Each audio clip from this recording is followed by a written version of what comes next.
जो लोग इस ब्रह्मानंद को प्रेम के जरिए प्राप्त करते हैं, वो इस ब्रह्मानंद का रूप ब्रह्म प्रेम के रूप में महसूस करते हैं। इसका एक अद्भुत उदाहरण मीराबाई के रूप में देख सकते हैं। मीराबाई की जो भक्ति श्रद्धा थी, उन सब से पार करके उन्होंने श्री कृष्ण से एक अद्वितीय प्रेम किया था। ब्रह्मानंदम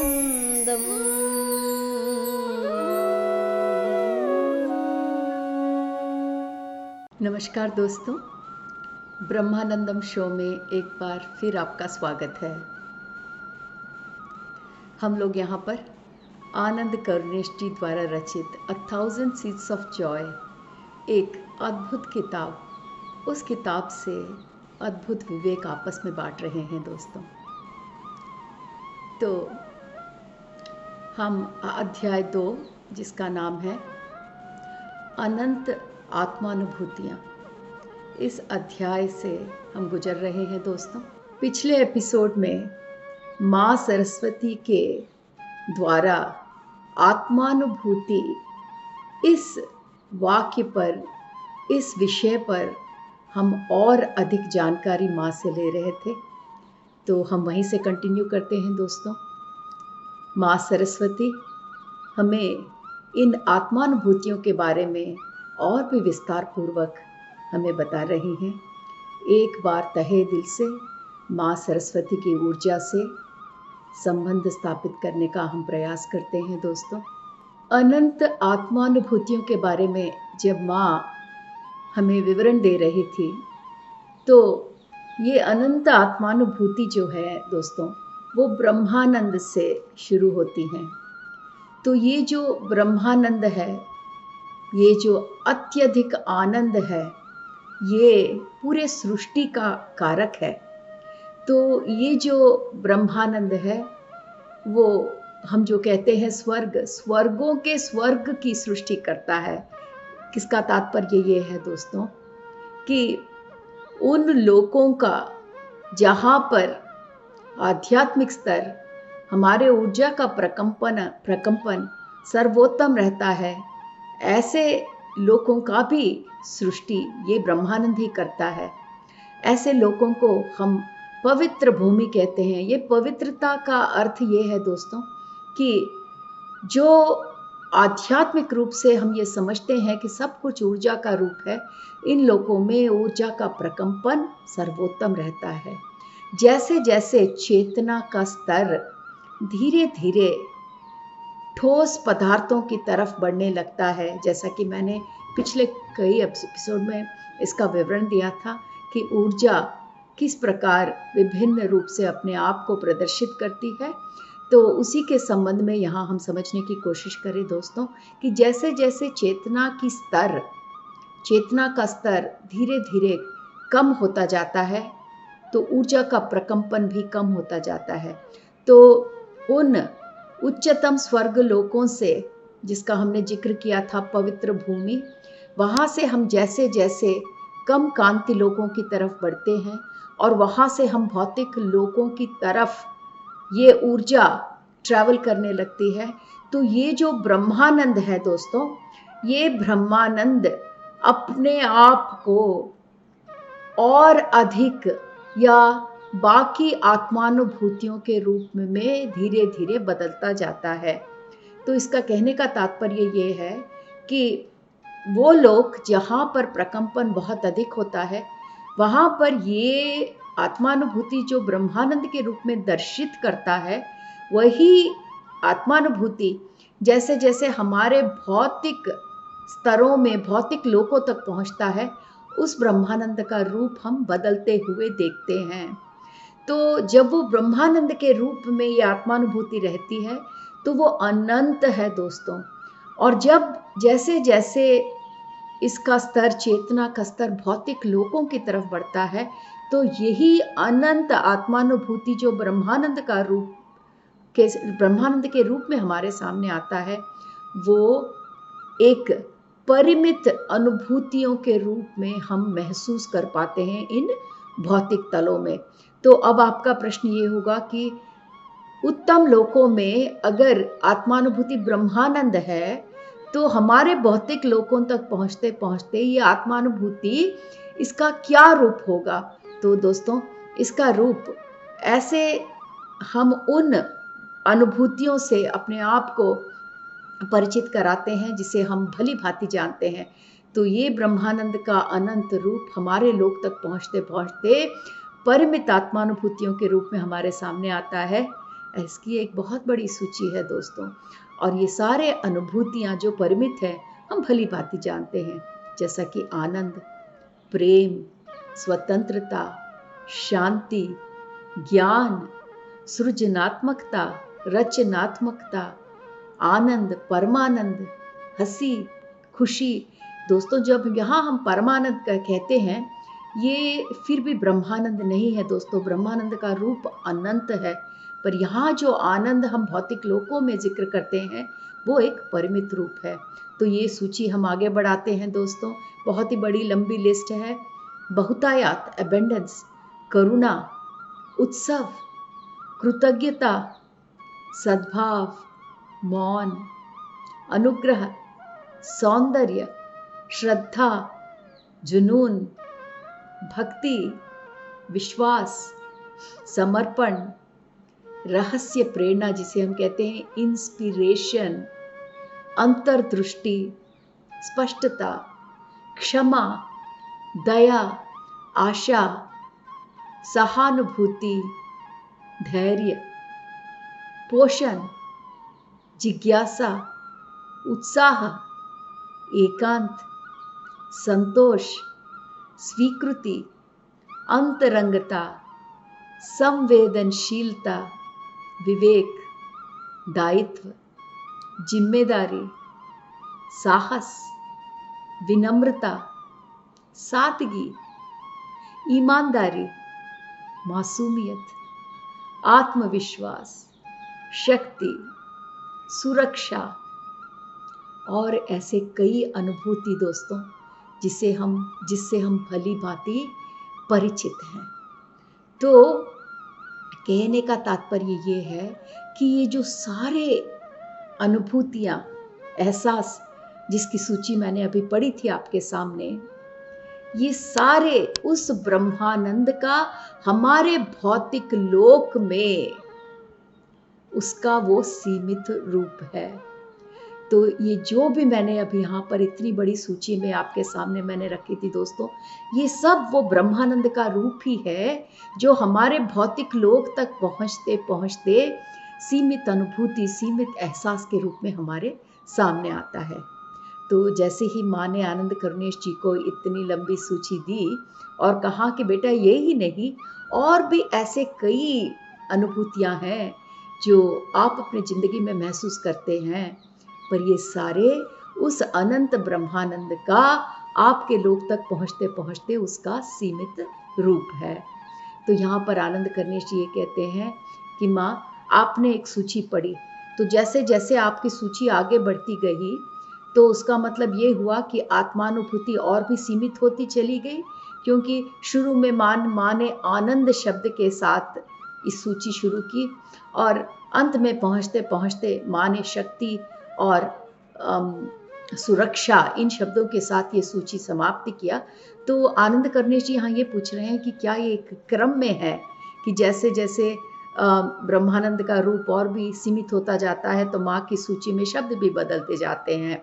तो माँ कहती है कि बेटा, तुम कुछ हद तक ठीक हो, कुछ आत्मानुभूतियाँ जैसे हम कॉन्फिडेंस कहते हैं, आत्मधैर्य या फिर सुरक्षा, ये काफ़ी सीमित हैं, पर इस भौतिक लोक में ऐसे और भी आत्मानुभूति हैं जो जैसा कि आनंद और प्रेम, ये अनंत हैं। मैंने जो सूची दी थी वो एक क्रम में नहीं दी थी बेटा, मैंने सूची में वो सारे शब्द जैसे जैसे मुझे एहसास होते गए जो आपके लोक में या इस भौतिक लोक में मनुष्य अनुभव करते हैं, मैंने उस सूची में उसका विवरण दिया है। पर माँ का ये कहना है कि जो माँ ने सूची दी वो एक क्रम में नहीं है, पर यहाँ पर उदाहरण बहुत सुंदर रूप से माँ ने दिया कि ये जो प्रेम और आनंद जब भी हम हमारे इस मनुष्य लोक में अनुभव करते हैं, ये फिर भी उसका अनंत रूप ही है। और जैसा कि सुरक्षा, आत्मधैर्य, ऐसे परिमित शब्द भी ब्रह्मानंद का परिमित रूप है। तो माँ कहती है कि ये जो मैंने शब्द के रूप में जो लंबी लंबी चौड़ी सूची दी, ये सारे शब्द उस शून्यता को जब आत्मा अनुभव करती है इस चेतना के लोकों में, उसे इस रूप में महसूस करती है। तो जब माँ कहती है कि मैं जब शब्दों के रूप में आपके सामने लेके आती हूँ, तो ये शब्द अनुभव नहीं है, क्योंकि मैं भले ही सारे अनुभवों को शब्दों में लाना चाहूँ, पर कुछ भाषाएं ऐसी हैं जिसमें शब्द सीमित हैं। कुछ भाषाओं में शब्द बहुत सुंदर रूप से अनुभवों का विस्तार रूप से वर्णन करते हैं, पर ऐसे कई भाषाएं हैं जहाँ पर शब्द इतने सीमित हैं कि इन आत्मानुभूतियों का विवरण इन शब्दों के द्वारा नहीं किया जा सकता। माँ ये भी कहती है कि कुछ संस्कृतियों में, कि कुछ कल्चर्स में आत्मानुभूति जब उसका विवरण करते हैं तो उसका अर्थ और परमार्थ बहुत सुंदर रूप से सामने आता है, क्योंकि ऐसे संस्कृति, ऐसे कल्चर्स जो हैं वो इन अनुभव को समझ सकते हैं। इसीलिए शब्दों में जब इसका प्रयोग इन संस्कृतियों में किया जाता है तो उसका अर्थ भी बहुत सुंदर रूप से सामने आता है। हालांकि ऐसे और भी संस्कृति हैं जहाँ हम इन आत्मानुभूतियों का विवरण सुंदर रूप से नहीं दे पाते, क्योंकि उन संस्कृतियों में जो शब्दों का विवरण या शब्दों का इस्तेमाल होता है, उन शब्दों के द्वारा आत्मानुभूतियों का विवरण करना काफ़ी नहीं है। और ये ही नहीं, माँ ये भी कहती है कि अलग अलग मनुष्य इन आत्मानुभूतियों को अपनी अपनी तरह से एहसास करते हैं, उनके आत्मा के स्तर से इसे एहसास करते हैं। तो ये कहना गलत होगा कि अगर मैं आत्मानुभूति की सूची में आनंद शब्द को लूँ, आनंद की अनुभूति को लूँ, तो मैं ये नहीं कह सकती कि हर एक मनुष्य आनंद को एक ही तरह से महसूस करता हो। उसकी अपनी अपनी क्षमता होती है, उसका अपना अपना आत्म विवेक होता है कि वो किस प्रकार आत्मानुभूति को एहसास कर सके। तो आगे बढ़ते हुए इस आत्मानुभूति का विवरण देते हुए माँ कहती है कि ये जो ब्रह्मानंद है, जिसे कोई भी शब्द, जिसका विवरण संपूर्ण रूप से नहीं दे पाता, ये आत्मानुभूति, ये जो परम आत्मानुभूति है, जिसे हम ब्रह्मानंद कहते हैं, जो सारे सृष्टि का मूल है, जो शून्यता से उत्पन्न होता है, शून्यता के साथ रहता है, इसमें सारे आत्मानुभूतियां समेटी हुई है।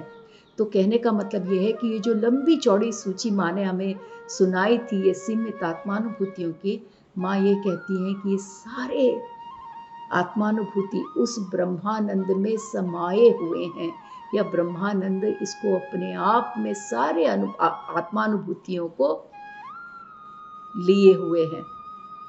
तो ये जो ब्रह्मानंद है, हम ये कह सकते हैं वो सारे आत्मानुभूतियों की माता है।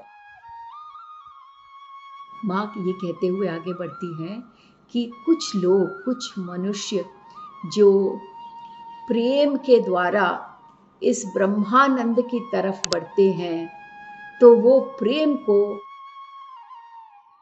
ब्रह्मानंद से जुड़ा हुआ प्रेम कहते हैं। तो माँ ये कह रही है कि जैसा कि मैं इसका विवरण दूँ दोस्तों, जैसा माँ ने हमें पहले बताया था कि हमारे कुछ आत्मानुभूतियाँ, जैसे सेल्फ कॉन्फिडेंस हुआ, आत्मधैर्य हुआ, सुरक्षा हुआ, ये सीमित आत्मानुभूति है। पर जैसा कि हमने आनंद लिया, हमने प्रेम के बारे में बात किया, ऐसे अनुभूतियाँ हमारे मनुष्य लोक में भी इसका हम अनंत रूप से महसूस कर पाते हैं। तो आगे बढ़ते हुए माँ ये कहती हैं कि जो लोग प्रेम के द्वारा इस ब्रह्मानंद तक पहुंचता है तो वो इस ब्रह्मानंद को ब्रह्म प्रेम कहता है। तो आप समझने की कोशिश कीजिए दोस्तों कि इस ब्रह्मानंद को अलग अलग रूप में लोग अपनी अपनी तरह से प्राप्त कर सकते हैं। जो लोग इस ब्रह्मानंद को प्रेम के जरिए प्राप्त करते हैं वो इस ब्रह्मानंद का रूप ब्रह्म प्रेम के रूप में महसूस करते हैं। तो आपको इसका एक अद्भुत उदाहरण मीराबाई के रूप में देख सकते हैं। मीराबाई की जो भक्ति श्रद्धा थी उन सब से पार करके उन्होंने श्री कृष्ण से एक अद्वितीय प्रेम किया था। मीराबाई थी, राधा थी, सब अद्वितीय प्रेम। इसके द्वारा, प्रेम के द्वारा, उस प्रेम में इन्होंने ब्रह्मानंद की झलक देखी। और ऐसे लोगों के लिए ये ब्रह्मानंद के रूप में नहीं, ब्रह्म प्रेम के रूप में उनके सामने आ जाता है ये ब्रह्मानंद। तो ये तो प्रेम के द्वारा ब्रह्मानंद को पाना हुआ। माँ ये भी कहती है कि काफी लोग स्वच्छंदता, स्वतंत्रता के द्वारा इस ब्रह्मानंद के रूप को ब्रह्म स्वतंत्रता के रूप में इसकी झलक देखते हैं। और भी लोग हैं जो इसे शांति के द्वारा, इस ब्रह्मानंद को ब्रह्म शांति के रूप में देखते हैं। तो कहने का तात्पर्य ये है दोस्तों कि हाँ, हालांकि ये आत्मानुभूतियां हमारे लोक तक आते आते सीमित जरूर हो जाती हैं, सीमित रूप में हम एहसास कर पाते हैं, इसके बावजूद भी इन सीमित आत्मानुभूतियों द्वारा हम उस अनंत ब्रह्मानंद तक पहुंच सकते हैं, भले वो प्यार हो, शांति हो या स्वतंत्र भावना हो। तो माँ ये कहते हुए आगे बढ़ती है कि जैसे जैसे आध्यात्मिक मार्ग में हमारी आत्मा या ये मनुष्य आगे बढ़ता जाता है तो कई आत्माएं आगे बढ़कर मिल जाते हैं या एक हो जाते हैं। और एक बार फिर कहती हूँ दोस्तों, जैसे जैसे मनुष्य आध्यात्मिक मार्ग में प्रगति करते जाते हैं, आध्यात्मिक मार्ग में आगे बढ़ते जाते हैं, तो उनके अंदर की जो आत्मानुभूतियां हैं, जैसे कि वो बड़ी सूची थी जो माँ ने सुनाई थी, वो आत्मानुभूतियां उनके आध्यात्मिक स्तर और प्रकंपन के साथ साथ कई आत्मानुभूतियां जुड़ जाते हैं, एक हो जाते हैं। और जब दो या उससे भी ज्यादा आत्मानुभूति मिलकर एक हो जाते हैं तो वो एक और नए आत्मानुभूति के रूप में हमारे सामने आकर खड़ी हो जाती हैं। इसलिए ये सूची अनंत है दोस्तों। जो माँ ने सूची पढ़ के सुनाई थी, माँ ने ये नहीं कहा कि इतनी ही आत्मानुभूतियां आप लोग महसूस कर सकते हो, माँ ने कहा ये और कई अधिक।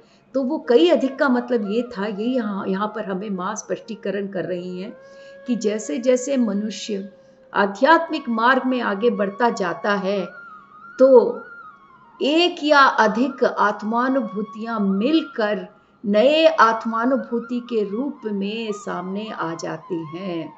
और ऐसे नई आत्मानुभूतियां जो दो या अधिक आत्मानुभूति के जुड़ने से बनती हैं, ये बहुत ही खूबसूरत, इसका रूप बहुत सुंदर और भव्य होता है। और ऐसे सुंदर और भव्य आत्मानुभूतियों का विवरण हमारा ये जो मन है वो कर नहीं पाता, क्योंकि वो मन के क्षमता से परे है। तो दोस्तों, ये दो या अधिक आत्मानुभूति जब मिलकर एक नए रूप में सामने आती है तो ये इतनी सुंदर और भव्य होती है कि इसका विवरण हमारा मन नहीं दे पाता, पर इसका एहसास और ये अनुभूति ही हम कर पाते हैं। और जैसे जैसे आत्मा और आगे बढ़ती जाती है इस प्रगति के मार्ग में, जैसे जैसे मनुष्य एनलाइटनमेंट की तरफ और बढ़ता हुआ एनलाइटन हो जाता है, जब आत्म साक्षात्कार हो जाता है, तब सारे आत्मानुभूतियां मिलकर एक हो जाते हैं दोस्तों। और ये सारे आत्मानुभूतियां मिलकर जब एक ब्रह्म रूप ले लेते हैं, इसी को शून्यता कहते हैं दोस्तों। तो माँ इतने अच्छे से हमें स्टेप बाय स्टेप इस आत्मानुभूतियों का विवरण दे रही हैं दोस्तों। एक बार हम अच्छे से समझ लें कि ये जो ब्रह्मानंद है, जिसका अनंत रूप है, जो एक ब्रह्म आनंद के रूप में उस उच्चतम लोकों में अपने आप का प्रदर्शन करती है। जैसे जैसे चेतना का स्तर कम होता हुआ भौतिक रूप में, भौतिक लोकों में ये चेतना अपने आप को प्रस्तुत करता है, उसी तरह ब्रह्मानंद भी इन भौतिक लोकों तक पहुँचते पहुँचते सीमित आत्मानुभूतियों के रूप में हमारे सामने आ जाता है।